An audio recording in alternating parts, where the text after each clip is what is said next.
बढ़ाया, न सिर्फ तेज़ गति से आगे बढ़ाया, बल्कि समय के अनुसार गुजरात के विकास को जिस परिवर्तन की ज़रूरत थी वो भी प्रधानमंत्री नरेंद्र मोदी ने वहाँ पर करके दिखाया।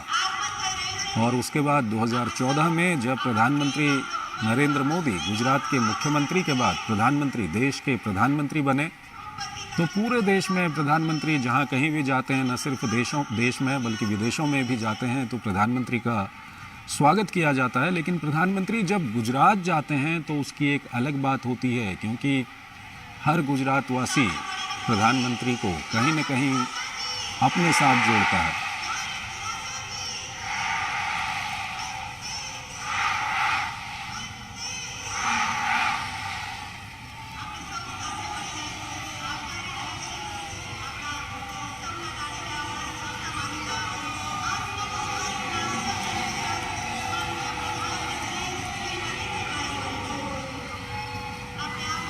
प्रधानमंत्री नरेंद्र मोदी और गुजरात के मुख्यमंत्री भी उनके साथ मौजूद हैं। प्रधानमंत्री हाथ हिलाकर अभिवादन स्वीकार कर रहे हैं सूरतवासियों का, और सूरत को एक बड़ी सौगात भी प्रधानमंत्री वहां पर देने वाले हैं। सूरत जो डायमंड सिटी के नाम से जाना जाता है, हीरों के लिए जाना जाता है, पूरी दुनिया में जाना जाता है, वहाँ पर प्रधानमंत्री डायमंड रिसर्च एंड मर्केंटाइल यानी कि ड्रीम सिटी के मुख्य प्रवेश द्वार का उद्घाटन भी प्रधानमंत्री यहाँ पर करेंगे। फिलहाल मोदी मोदी के नारों के साथ प्रधानमंत्री का वहाँ पर स्वागत किया जा रहा है।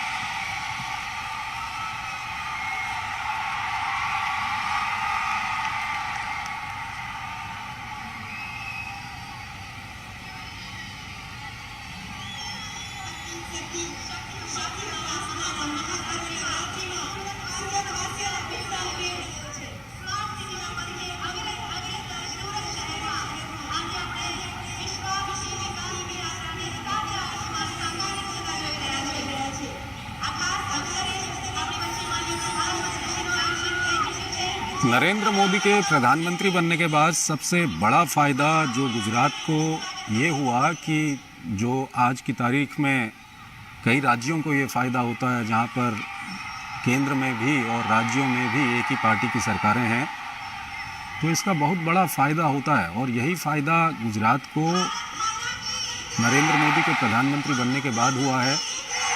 केंद्र की कई सारी योजनाएं जो पहले नरेंद्र मोदी के मुख्यमंत्री रहने के दौरान किन्हीं कारणों से, चाहे वो राजनीतिक कारण रहे हों या कुछ अन्य कारण हों, जो गुजरात के लोगों तक नहीं पहुंच पाई थी, जो योजनाएं, जिन योजनाओं का फ़ायदा वहां तक नहीं पहुंच पाया था, प्रधानमंत्री बनने के बाद प्रधानमंत्री नरेंद्र मोदी ने केंद्र की उन योजनाओं का फ़ायदा भी गुजरात के लोगों को दिया है। और साथ ही साथ जो डबल इंजन की थ्योरी है, यानी कि जब केंद्र और राज्य में एक ही पार्टी की सरकार होती है, तो केंद्र और राज्य की योजनाओं को मिलाकर किस तरह से जन कल्याण में उसका उपयोग किया जाता है, एक परफेक्ट उदाहरण गुजरात में देखने को मिलता है। हालांकि आज की तारीख में भारत के कई राज्यों में भारतीय जनता पार्टी की सरकारें हैं और केंद्र में भी भारतीय जनता पार्टी की सरकार है, तो इस तरह के राज्यों को एक अलग फ़ायदा होता है।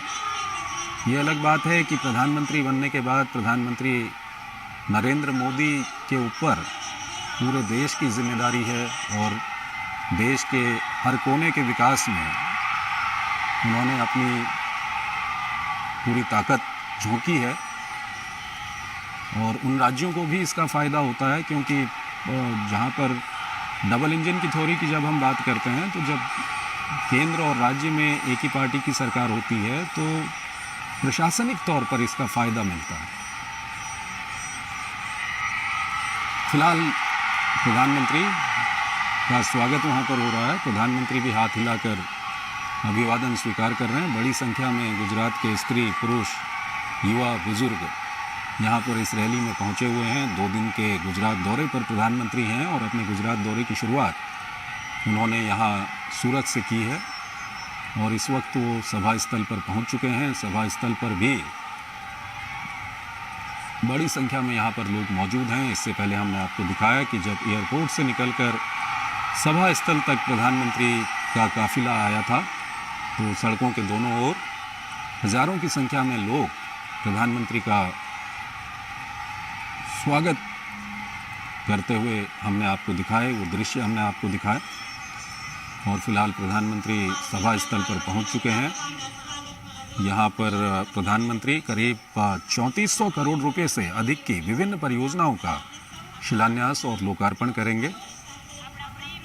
और इन परियोजनाओं की अगर बात करें तो इनमें जल आपूर्ति, जल निकासी परियोजनाओं, ड्रीम सिटी, जैव विविधता पार्क और कई अन्य सार्वजनिक बुनियादी सुविधाओं से जुड़ी हुई परियोजनाएं हैं। इलेक्ट्रिक वाहन से जुड़ी आधारभूत सुविधाओं के साथ साथ केंद्र और राज्य सरकार द्वारा जो संयुक्त विकास कार्य किए जाते हैं, यानी कि ऐसे विकास कार्य जिनमें केंद्र सरकार की बड़ी भूमिका होती है, वो परियोजनाएं भी यहाँ पर प्रधानमंत्री नरेंद्र मोदी सूरत के लोगों को समर्पित करने जा रहे हैं।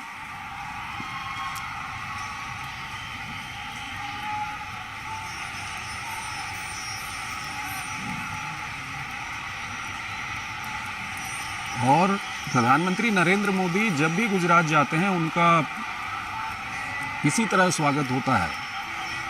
ये दृश्य हम अपने टेलीविज़न पर लगातार देखते रहे हैं और उसका कारण ये है कि हर गुजरातवासी प्रधानमंत्री के अंदर अपने को देखता है। फिलहाल प्रधानमंत्री सभा स्थल पर पहुंच चुके हैं और गुजरात के मुख्यमंत्री भी उनके साथ वहां पर मौजूद हैं। कुछ ही देर में प्रधानमंत्री यहां पर विकास परियोजनाओं का शिलान्यास और लोकार्पण करेंगे, सूरत वासियों को संबोधित भी करेंगे।